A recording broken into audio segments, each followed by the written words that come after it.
ان میں سے نمبر 1 ایران ہے۔ اگر ہم چلتے ہیں عرب سے مشرق کی طرف تو ایران ایک اعتبار سے یہ بازی لے گیا ہے پورے عالم اسلام پر۔ ان کے مذہبی عقائد، ان کی فقہ سے ہمیں جو اختلاف ہے وہ ہے اپنی جگہ پر ہے۔ آپ کو معلوم ہے میرے بارے میں کسی کو اشتباہ نہیں ہو سکتا اس اعتبار سے۔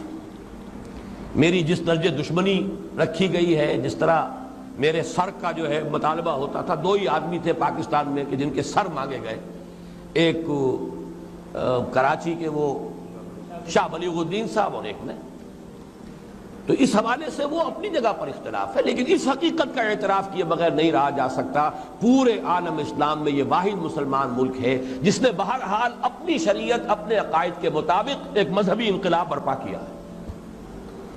اور پورے عالم اسلام میں مذہبی سطح پر حکومت کی سطح پر فنڈامنٹلسٹ صرف ایک ملک ہے، یا دوسرا جو ہے تھوڑا سا وہ ہے سوڈان، لیکن اس کی اہمیت اس لیے نہیں کہ وہ کسی عوامی انقلاب سے نہیں بنا، بلکہ وہ تو ایک فوجی انقلاب سے شکل بنی ہے جو بھی بنی ہے۔ اللہ کرے اس میں استقامت ہو، اس سے یقینی کوئی نتیجہ برآمد ہو جائے۔ خبریں بھی اچھی آ رہی ہیں، لیکن میں تو دنیا کا جو پرسپیکٹو ہے اس کے حوالے سے عرض کر رہا ہوں کہ اس پہلو سے ایران ان کا ٹارگٹ ہے، ٹارگٹ نمبر 1 ایک خاص اعتبار سے۔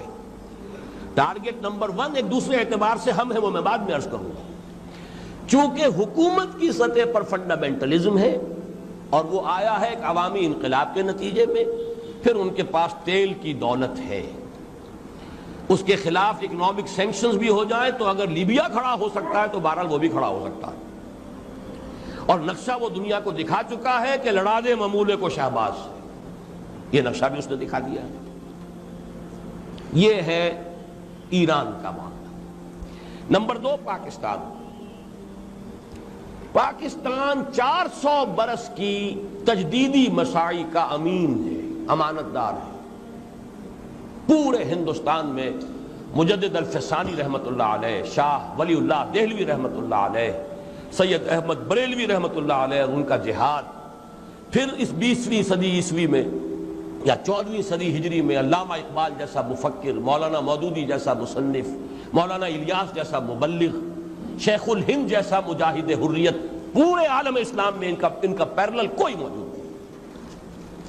یہ 400 سال کی تاریخ ہے، اس کی امانت، اور اس کے نتیجے میں یہاں کے مڈل کلاس میں فنڈامنٹلزم کا ایک نیوکلیس ہے، اگرچہ حکومت کی سطح پر کوئی پیش رفت نہیں ہو سکی آج تک، بلکہ اب تو پسپائی ہو رہی ہے، اب پیچھے ہٹ رہے ہیں۔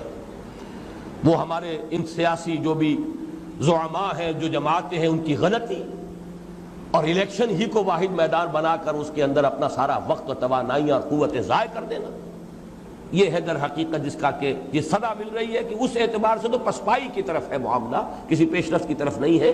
لیکن باہر والے تو دیکھتے ہیں نا کہ اندر کیا کچھ مواد موجود ہے۔ اگر مڈل کلاس میں وہ فنڈامنٹلزم کا بارود موجود ہے تو کسی بھی وقت اس کے اندر جو ہے وہ کوئی دھماکہ ہو سکتا ہے۔